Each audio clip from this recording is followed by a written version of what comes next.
আজকে আমরা এই জঙ্গলের মধ্যে বসে রয়েছি।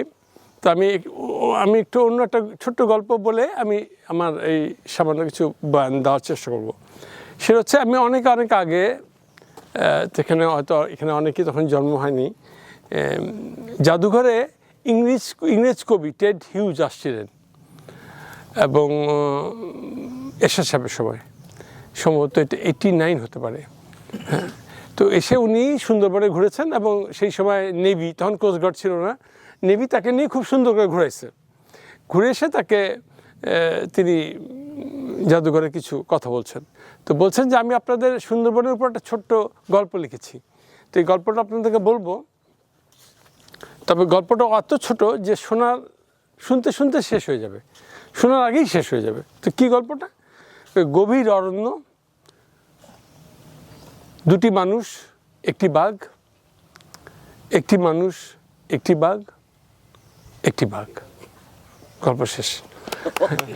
তো মানে রয়্যাল বেঙ্গল টাইগার কত ডেঞ্জারাস।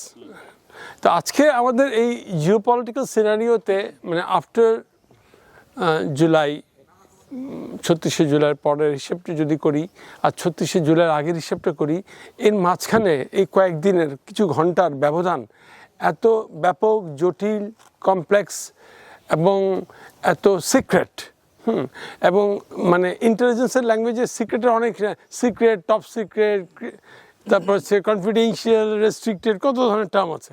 এটা যে কী জিনিস হয়েছে সেটা বলা মুশকিল।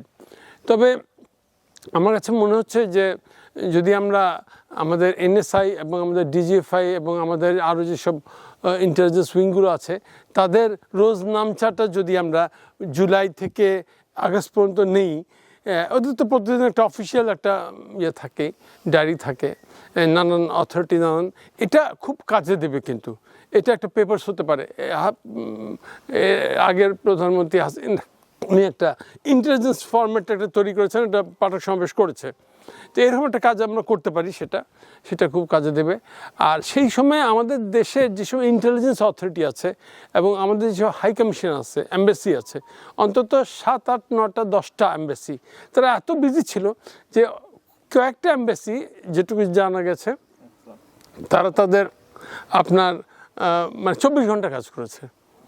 মানে কোনো অফিসিয়াল টাইম বলে তাদের কিছু ছিল না। তাহলে বুঝতে হবে যে মানে আমি ওয়াশিংটনে বসে কি হয়েছে, মস্কোতে কি হয়েছে বা দিল্লিতে কি হয়েছে সেটা তো আমাদের বিয়ন্ড ইমাজিনেশন, কিন্তু ঢাকাতে বসে তারা কি করেছে, যে তারা কত ব্যস্ত ছিল সেটাও আমরা কিছুটা হলেও স্টাডি করতে পারি।